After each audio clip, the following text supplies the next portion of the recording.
नाज़रीन, दादू press club में दादू 2026 जी election जे हवाले सां चूंड अमल दौरान सिक्योरिटी जा इंतहाई सख़्त इंतज़ाम किया विया आहिनि।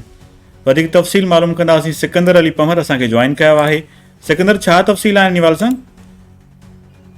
जी, जीअं त मां तव्हांखे तफ़सील खां आगाह कर दादू ज़िले में साल 2026 लाइ प्रेस क्लब दादू जी चूंड अमल हेठि वोटिंग जो सिलसिलो जारी आहे, जंहिं दौरान प्रेस क्लब जे आस पास सख़्त सिक्योरिटी जा इंतज़ाम कया विया आहिनि। चूंड जे नतीजे में पैदा थींदड़ हसास सूरतहाल खे नज़र रखंदे पुलिस जी वॾी नफ़री मुक़ररु कई वई आहे, जेका मुख़्तलिफ़ हंधनि खां अलर्ट हालत में मौजूदु आहे।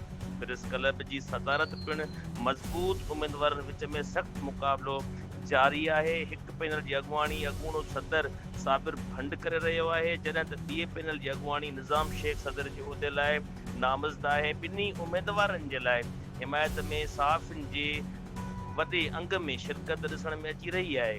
प्रेस क्लब जे साम्हूं कचे रोड समेत परपासे वारे इलाइक़नि में पुलिस जा अहलकार वॾे अंग में तैनात कया विया आहिनि, जॾहिं त पुलिस मोबाइलूं नफ़री मुख़्तलिफ़ दाख़िले ऐं ख़ारिजी रस्तनि ते मुक़ररु आहिनि।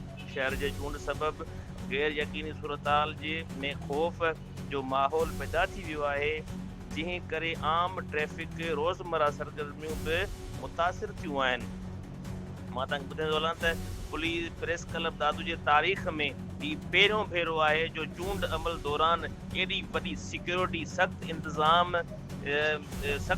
ॾिसण में आया आहिनि। वोटिंग जो अमल जेको पुरअमन नमूने जारी आहे, जॾहिं त इंतज़ामिया कंहिं बि अणवणंदड़ वाक़े खां बचण लाइ बिल्कुलु अलर्ट आहे। चूंड जा नतीजा मुकमल थियण खां पोइ ईंदा, जिन बाबति तफ़सील सां रिपोर्ट बैदि जारी कई वेंदी। जी।